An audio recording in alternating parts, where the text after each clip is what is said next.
কাল ছিল ছোট পিসিমণি বাড়ি কালী পুজো। যেহেতু সকাল থেকে পুজো, তাই আমি, বনু আরও কয়েকজন মিলে কাছেই আনন্দময়ীতলা ঠাকুর আনতে চলে গেছিলাম। তখন সকাল 8টা বাজে।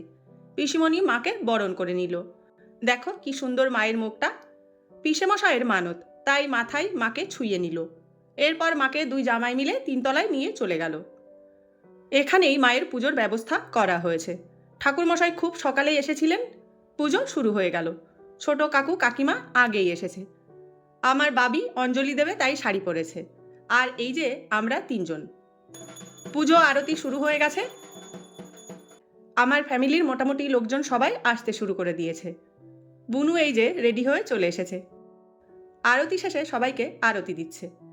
এরপর অঞ্জলি পর্ব শুরু হলো। এরপর যজ্ঞে বসে পড়েছে সবাই। এটা কিন্তু পুজোর বিশেষ একটা পার্ট। এরপর যজ্ঞের ফোঁটা নেওয়ার জন্যে আমরা দাঁড়িয়ে পড়েছি।